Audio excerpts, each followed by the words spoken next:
And it was very, very popular at the turn of the century. It was mostly men who whistled, and that's hence the title. Whistling Women and Crowing Hens comes from a version of a folk lore that was whistling women and crowing hens never come to a good end.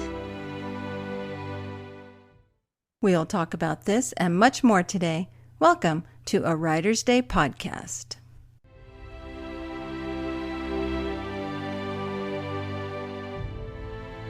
Hey everyone, welcome back to Writer's Day podcast. My name is Ruth Douthit, and I'm so glad you're here with me today. And if you like what you hear today, please be sure and subscribe over at YouTube, follow me on Spotify and Apple Podcasts, and leave a review. I'd love to know what you think of today's episode. And as usual, head to my website, artbyruth.com, to learn more about me and my upcoming projects like, that's right, my next Christmas story, Murder at Christmas Tree Village. It's a novella, and it's set in a small town, and it's about older women who take it upon themselves to investigate a murder mystery in order to save their famous Christmas tree decorating contest. So yes, head over to Amazon to pre-order the book right now. It releases December 2nd. And also you can learn about my upcoming Dragons and Castles coloring book. That's coming soon too. I'm getting so excited about Christmas because there's a Christmas marketplace that I'll be participating in December. I'll be selling signed copies of all my books and giving away dragon art. Yay! So again, head over to artbyruth.com to sign up for my newsletter. Okay, on to the fun stuff. Melora Fern is with me today. She is a debut author from Texas. And she was a Navy kid. That's right. Her family moved around a lot.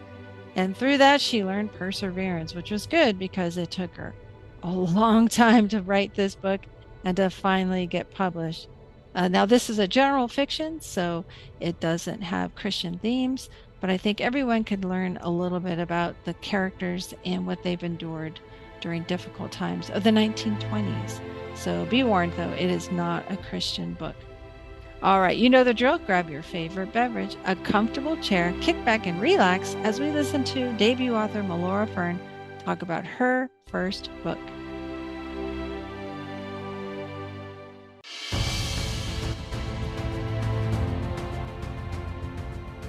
Hey everyone, welcome back to Writer's Day. I'm excited to meet Melora Fern today. Welcome to the podcast. Thank you. I am delighted to be here. Oh, wonderful. Well, you are new to me, but you're also a debut author, so that's Yes. exciting.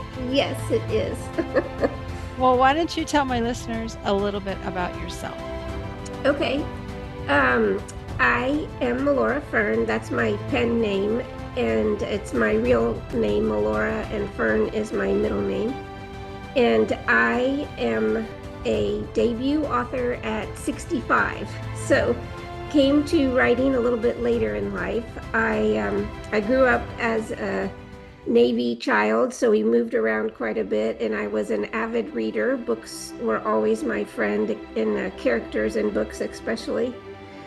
But I never thought of myself as a writer. And after my dad retired from the Navy, he became an accounting professor, and he thought it was be very wise that I go into accounting. And being the dutiful daughter that I am, I went into accounting, and so I was worked as a CPA, certified public accountant, for many, many years, and then slowly retired over years as I raised kids with my husband.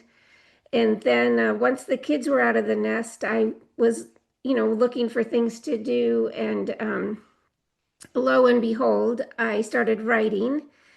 And at first I tried memoir writing, and that was a complete failure because I hadn't had any major trauma in my life at the time, and that seems to be what memoir writing is all about. So I really struggled, got out of writing, whatever. And then through a course of events, I found this box of mementos from my maternal grandmother. And the idea of a story was just sparked for me through her adventures. I couldn't write her story because she wasn't around for me to ask questions Mm. too, and I had a lot of questions. So I just started writing these characters that had popped into my mind. I take a lot of walks, and that's where a lot of my creativeness comes out. And soon I had these characters living in my head, and I just had to write the story down. So that's what led me to writing this novel. And it took me 8 years to get a published novel, but it was a lot of fun along the way. Wow, that's an interesting story. I like that. And it shows your determination, you know, Yes, to find your voice. I mean, you're right. Memoirs are very, very difficult. I run into a lot of authors or wannabe authors, a lot of writers who want to get published. And when I ask them, well, what are you working on? And they say, my memoir. I try not to cringe because unless yeah, you have gone through a lot, something very unusual, it's just not going to sell. So it has right, to be such a specific thing that you really haven't heard of before. So, but a lot of people think, no, no, no, my life story is so fascinating. right, I'm sure right. publishers are going to beg me for my book, and I just listen and nod. So yeah, it's not easy, Yeah, but I think that's great though that you continued with it and you mentioned going for walks and thinking of stuff. I do that too. Oh my goodness, when you said yeah. that, I smiled because I do that too. Yeah, I would leave myself voice messages and I'd say, "Hey, Melora, what about this idea?" Or, when you're talking about Birdie, you need to make sure she's. Yeah, that's wonderful. That's a great idea. I Yeah. just typically just send myself emails and Yeah. such, but I would that's a I great would idea. always add in of like, "You're really doing well," or "You are really smart," or Oh. some words of encouragement because I needed those voices in my head too. Yeah, that's clever. I like that. That's a great idea. It can be very tough. We Yes. always tell people on this podcast, if you're wanting to be a published author, there's going to be rejection and a lot of setbacks. But Yeah. if you feel God has this story for you, you have to go forward. I firmly believe that, and I think it takes a lot of perseverance and persistence too, because I'm in a writers group and everyone's stories are just phenomenal and really good writing, but there's only a couple of us who have stuck with getting it completely finished enough, as a manuscript and getting it published. So it's just Yeah. really hard to persevere and keep believing in your story. So I believe you're right. That's neat. Well, so your dad wanted you to go into accounting. Oh Are you yeah. more of a left brain kind of math person? I definitely have math in me, and I was very good at math, and fortunate that school came easily to me. And I was also very much a people pleaser, so I did pretty much what my parents said. Probably almost too much so, where I lost my own voice as a Mm. kid and as a young adult. But luckily, like my character, I found it eventually. Oh, that's beautiful. Yeah. Well, so you were a reader as a child. Did you have any favorite books? Oh, I read a lot of books. I think one that sticks in my head is A Tree Grows in Brooklyn. Mm. However, I read it again just last year, and it's amazing what I didn't remember about it. So, because Franny had a really, really tough life, and I didn't Mm. remember that as much. I just remembered her sitting on her balcony reading and with the tree there, and kind of all the positive parts of it. Yeah, isn't that So, funny? As a child, you remember it a certain way, and then as an adult, as your worldview changes, you read a book and you're thinking, "Oh, I don't remember it that way." right, right. My That mom happened was with me was a too. kindergarten teacher, and she Oh, she read aloud to us even into our teens, and wow. we loved All Creatures Great and Small. Mm. And so for the longest time, I thought for sure I'd be a veterinarian. Yeah, I can imagine. Oh, that's wonderful that she did Yeah, that. yeah, Kindergarten teachers have such special hearts. Oh, they that's do. wonderful. They do. Like my mom was she was a nurse, so she was more left brain. There weren't a lot of books in our house, but when I did find books, they were medical books. And so I devoured them and I wanted to be a doctor when I got older. Yeah. Yeah. So that's beautiful that your mom did that. Oh. Yeah, no, it was a gift. I have two brothers, and we talk about it often, how much her reading allowed to us, influenced us. So, and we've Yeah. all done it for our kids as well. Oh, that's wonderful. What a neat Yeah, tradition and to tell yeah, your children that. Oh. And I'm like that too. When my son was about 9, I read Where the Red Fern Grows to him because that uh, was one of my most favorite books as a yeah, child. And you're right. As I read it as a woman in my 30s back then, I approached it so differently. I identified with different characters now than when right. I did, as a child. I identified only with the child, the boy, right? Yeah, yeah, so true. But That's as an such a, adult, right, my heart went out to the parents and the yeah, grandpa. yep, that's so true. And I think it's good to reread classics like that, especially those that we remember reading as kids, because Mm. you do look at them differently when you read them as an adult compared to as a preteen or, child or whatever. Oh, I agree. Books are just so powerful. Yep, And it's neat how so many of them stay with us. They bring strong, powerful memories for us of when we first read them and then the impact that they had on us. right, right. So true. Mm. Well, let's talk about your book, Whistling Women and Crowing Hens. Tell us about this story. Okay. Well, the story is about a young, naive, small town woman who kind of escapes from her oppressive, overbearing older sister by auditioning and joining a Chautauqua circuit. And a Chautauqua circuit is a traveling road show that was very popular back at the turn of the century into the 1920s and 30s. And what they were these educational circuits that traveled all over North America, and they brought highbrow music, education, and lectures to small rural towns. And my character is a member of one of the troops that travels with that, and she kind of finds herself in her travels and with the camaraderie of the friends she makes. So that's kind of the basics of the story. It's set in the 1920s, and it was sparked by what that my grandmother did that same Mm. thing. And my Oh. grandmother, I didn't know this about her because by the time I met her, she was, obviously married and had kids, and then I was her grandchild. And so I didn't know this, but she played trombone and she musical whistled. And musical whistling Mm. is where a whistler performs like the solo or the soprano medley with an orchestra or a band, like a violin would or a flute. Oh. And it was very, very popular at the turn of the century. It was mostly men who whistled.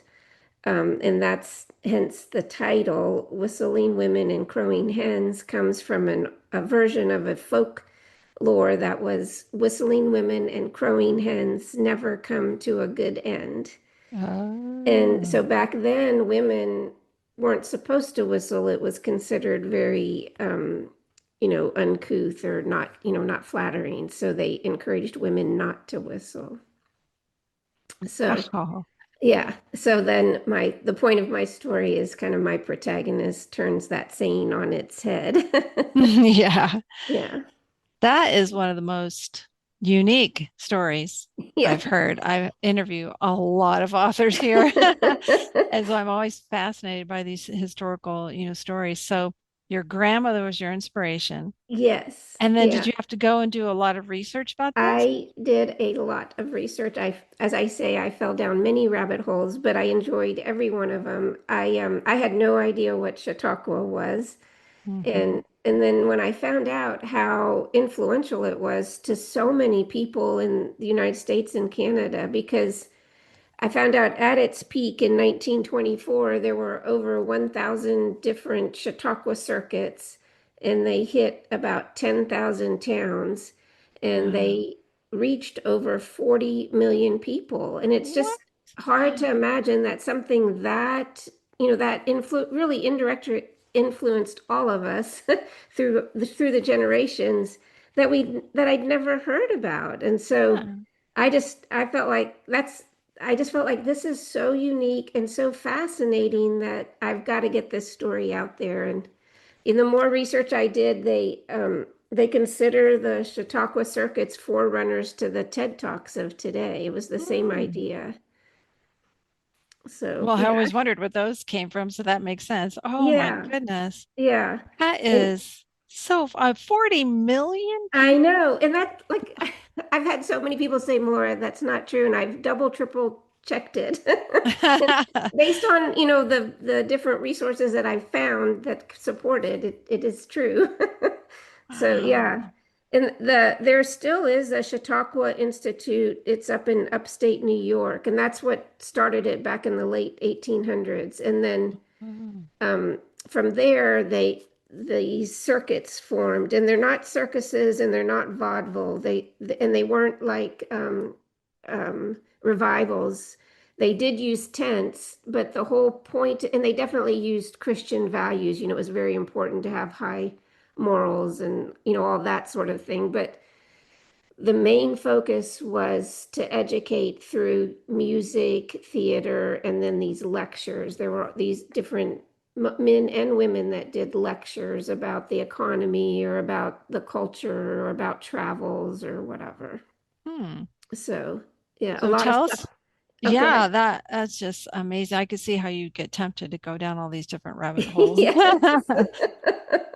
Well, And tell then, us about your main character, Bertie Stauffer. Is that how you say her yes, last name? And her, was she inspired by your grandma or someone else? well, no, she's got there's bits and pieces of a lot of people I know. She's probably a good mixture of my grandmother, my mother, and me, probably to some degree. But also, fictionalized. But she has she whistles like my grandmother did. She plays trombone like my grandmother did. The story starts in Westchester, Pennsylvania, is where my grandmother was born. So I did use what I could, or what I felt, good using about my grandmother. But then the story takes a totally different turn than her life did, because she was in the Chautauqua circuits for I think 2 or 3 summers. I'm not quite sure, and then she met her husband, my grandfather, during her travels, and they got married, and she quit whistling, and she raised kids. She did whistle some at like the church and ladies luncheons, but not like a traveling person would have. Oh, So okay. Yeah. yeah, Well, that's good. It's probably yeah, best to make the character a blend of different women, you know? right. You know how they say, write what you know. Yeah, yeah. Well, So it yeah. says that she joined to escape her overbearing sister. What was the reason for having that conflict? Because you Well, had brothers, right?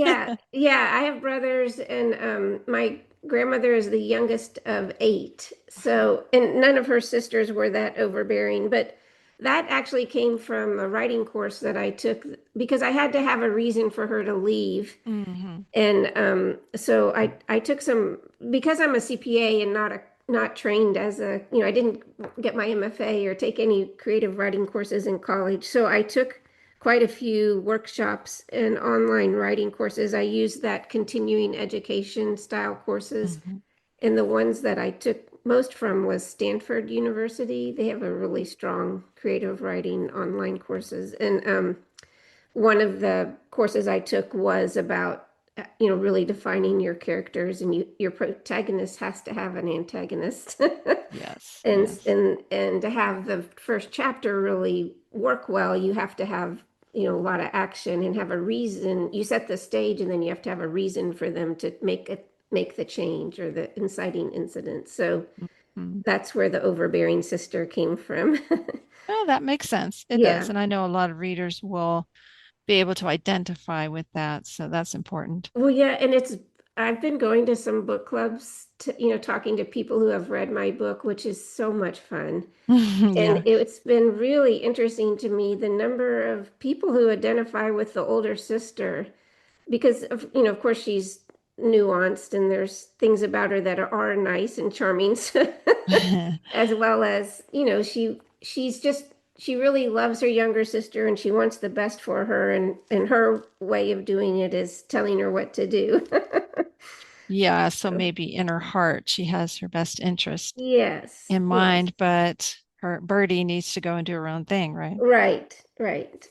Well, Exactly. now there's romance in this story, correct? A little bit of romance? Yes, there's romance. She's at first attracted to the one of the circuit managers. His name is Hugo, and he's very charming. I didn't want to force anything, but I also wanted it to be natural how the characters were and what was going on in the times. So, Yeah, I'm sure yeah. there was some behavior like that that may have Yeah. been a bit scandalous, you Yeah, yeah, know? definitely was considered scandalous, and I deal with that.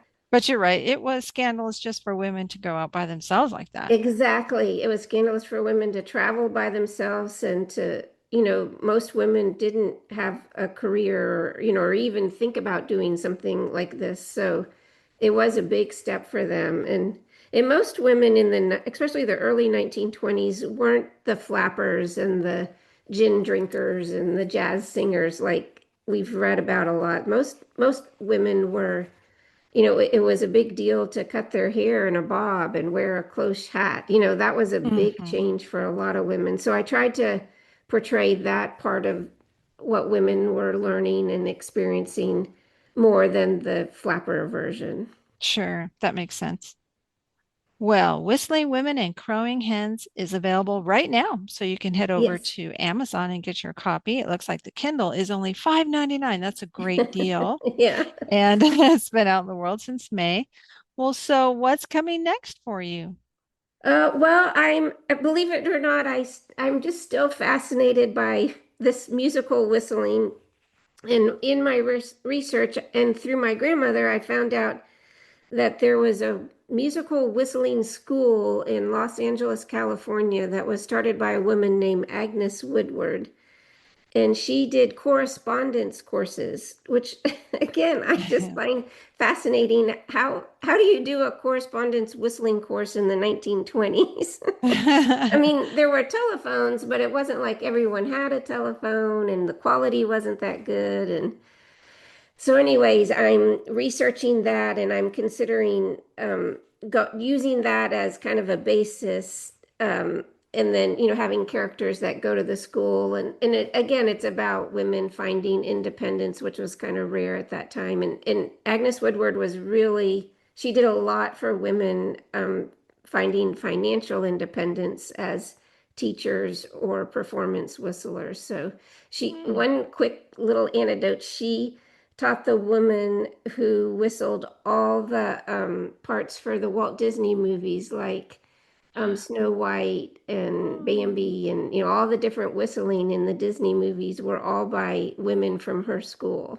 Oh, that is neat. Isn't that cool? Yeah, and Yeah. unfortunately they didn't get recognized at the time, but now they're starting to list their names on the credits and everything. But Oh, I just think that's so interesting. that is. And it's so funny because my grandmother was a teenager, during the 30s and married with children at the end of the 30s and into the 40s. But she would whistle beautifully, absolutely beautifully, songs and like birds and everything. And so now I'm kicking myself and I'm thinking I should have asked her more Yeah, about how it'd did you be come upon that? exactly. Yeah, that's so cool. That's like my grandmother. I have she died when I was 8, so I don't have a Oh, whole lot of memories, but I do remember her whistling bird calls sitting on her back patio, and without any breadcrumbs or bird food, she could whistle and the birds would hop or fly closer, and it was like they were having conversations together. yeah. I thought That's she oh, was Snow White. that's beautiful. I can't whistle, so I envy that so I know, much. same here. Oh, that's it. Yeah, my grandmother, when she would come over every Saturday morning, we'd be busy cleaning the house and she'd open up the door and whistle. And that's how we knew it was her. We'd That's come so running, cool. no, no, Nana Joe's Oh, here. And my mom would say, oh, oh, okay. that's so cool. Yeah. And I always admired how beautifully she could whistle. I mean, just songs and sounds. So I'm curious now. I wish she was still alive so I could ask her, but I yeah. know. Same Ah, here. It's so hard. I think probably everybody out there has some memory or some story like that of their family history that they need to be more curious about because there's probably Yes. something really cool and they could write a novel. Yes, interview your Yeah, grandparents, write yeah, down, even if you just record them, ask them questions and record them. exactly, These amazing exactly. stories. And if you have a family member, older family member who can whistle beautifully, ask them where they learned it.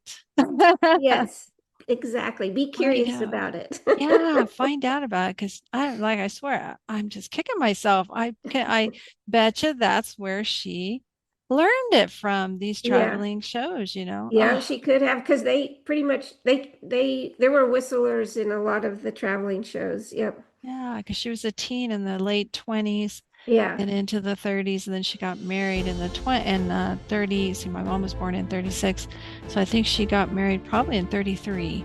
So yeah, she was a Yep. teenager then during those Yep. times. Wow.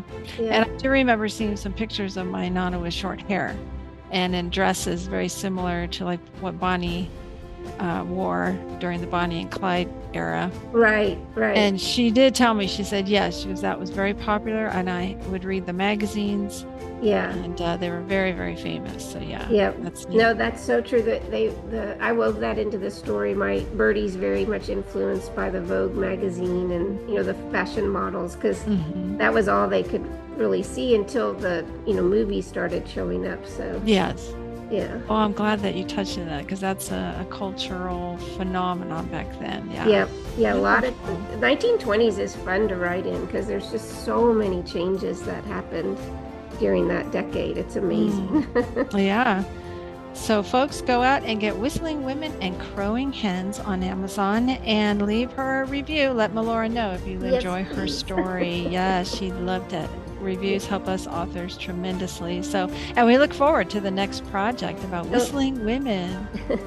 Thank you so much for All joining me right, thank today. you. This was really fun. Wow, what a unique story. Whistling Women and Crowing Hens. I had no idea about whistling women, so that really is fascinating and so original. And it's not easy to come up with an original storyline. So I'm impressed by Melora Fern. Head over to Amazon and get her book, and then head over to her website, melorafern.com, where you can buy more of her books, look at her blog, and contact her. And she also has her newsletter sign up over at melorafern.com.